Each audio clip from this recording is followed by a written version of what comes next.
जब अधम असुर पृथ्वी पर बरते हैं, तब भगवान विभिन्न रूप धारण करके आते हैं और संतों की रक्षा करते हैं। यह धर्म की रक्षा के लिए आवश्यक है। लेकिन क्या आपने कभी सोचा है, ये रूप कितने अद्भुत और विविध होते हैं? जय विजय नाम के द्वारपालों के शाप के कारण वे रावण और कुंभकर्ण के रूप में जन्म लेते हैं, जिससे यह दिखाता है कि श्राप का प्रभाव कितना गहरा होता है। यहां पर एक सवाल उठता है, क्या श्राप का असर हमेशा नकारात्मक होता है, या कभी-कभी यह भी आवश्यक हो सकता है? नारद जी के श्राप के कारण भगवान ने मनुष्य रूप धारण किया, जिससे यह स्पष्ट होता है कि भगवान की माया और लीला का क्या महत्व है। यह लीला हमें यह सोचने पर मजबूर करती है कि क्या हम वास्तव में अपने जीवन में भगवान का संकेत समझते हैं। प्रताप भानु को कपटी मुनि के कुसंग ने श्रापित किया, जिससे उसका जीवन बदल गया। यह दिखाता है कि संगति का चुनाव कितना महत्वपूर्ण है। तो क्या हम अपनी संगति पर ध्यान दे रहे हैं, या उसे अनदेखा कर रहे हैं? रावण ने ब्रह्मा जी से अमरता का वरदान मांगा, लेकिन उसने सच्चाई को नजरअंदाज किया। इससे यह सिद्ध होता है कि शक्ति का दुरुपयोग खतरनाक होता है। लेकिन क्या इस दुरुपयोग की कहानी केवल रावण तक सीमित है, या यह हमारे बीच भी कहीं छिपी है? विभीषण जी ने भगवान से प्रेम मांगा, जो दिखाता है कि सच्ची भक्ति और सेवा का महत्व क्या है। यह रावण की तानाशाही के विपरीत है। क्या हमने कभी सोचा है, क्या हमारी भक्ति और सेवा ने हमें सच में मजबूत बनाया है?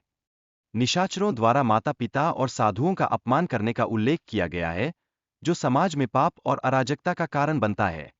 क्या हम ऐसे पाप के खिलाफ खड़े होने की हिम्मत जुटा पा रहे हैं? भगवान की सभा में सभी मुनि एकत्र होकर प्रेम से भगवान को बुलाने का प्रयास करते हैं, जो एकता और श्रद्धा का प्रतीक है। यह दृश्य दर्शाता है कि क्या हम भी एकता और प्रेम में विश्वास रखते हैं। प्रेम और भक्ति के माध्यम से भगवान की प्राप्ति पर चर्चा की गई है, जो धार्मिक शिक्षाओं का महत्वपूर्ण पहलू है। क्या हम आज भी इस प्रेम को अपने जीवन में उतारने के लिए तैयार हैं? रावण के गुप्तचर ने भगवान के आने की सूचना दी, जिसके कारण भगवान ने शंकर और ब्रह्मा जी का नाम नहीं लिया। यह क्या दर्शाता है? क्या यह चतुराई का संकेत है, या किसी बड़ी योजना का हिस्सा? भगवान का अवतार नारद जी के वचन के अनुसार होगा, जिससे देवताओं को उनकी भूमिका निभाने के लिए धरती पर आना पड़ा। क्या आप सोच सकते हैं, उन देवताओं की भव्यता और महत्व का क्या होगा?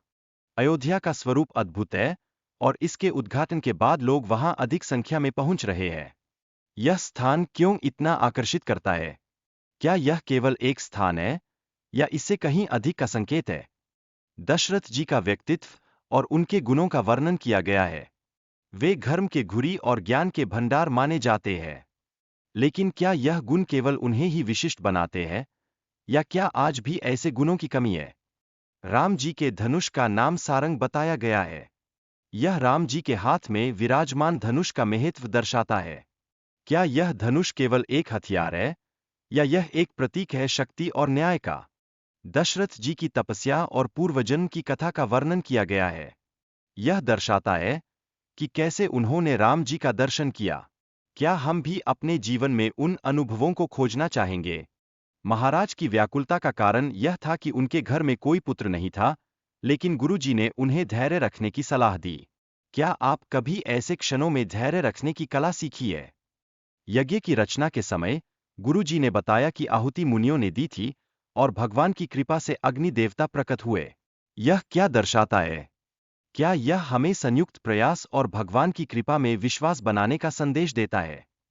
गुरु जी ने खीर बनाने के लिए आवश्यक सामग्री की चर्चा की। यह दर्शाता है कि साधारण चीजों से भी विशेष आयोजन संभव है।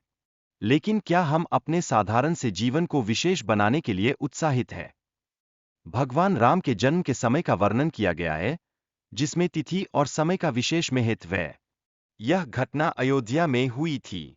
क्या आप जानते हैं, क्या यह समय हमारे जीवन में महत्वपूर्ण क्षणों को सहेजने का संकेत है? भगवान के जन्म के समय चारों ओर खुशी का माहौल था। संतों और देवताओं ने मिलकर कीर्तन किया। यह दिव्य उत्सव सभी के लिए महत्वपूर्ण था। क्या हम भी ऐसे उत्सवों का अनुभव करने के लिए तैयार हैं? भगवान राम के जन्म के समय मां कौशल्या के गर्भ से प्रकाश पुंज प्रकट हुआ, जो उनकी दिव्यता का प्रतीक है।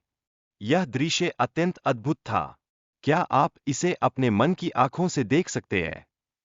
भक्ति के विभिन्न रूपों का उल्लेख करते हुए यह बताया गया है कि कैसे अलग-अलग लोग अपने तरीके से ईश्वर की स्तुति करते हैं। क्या आपने कभी सोचा है, आपकी भक्ति का रूप क्या है? प्रार्थना के माध्यम से मनुष्य अपनी भावनाओं को व्यक्त कर सकता है, जो उसकी आंतरिक शांति को बढ़ाता है। क्या हम अपनी प्रार्थनाओं में भी सच्चाई और गहराई ला पा रहे हैं? संगीत और भक्ति का समावेश करते हुए यह बताया गया है कि कैसे संगीत आत्मा को शांति और आनंद देता है। क्या आपने कभी अनुभव किया है, संगीत की लहरों में खुद को खोने का अनुभव?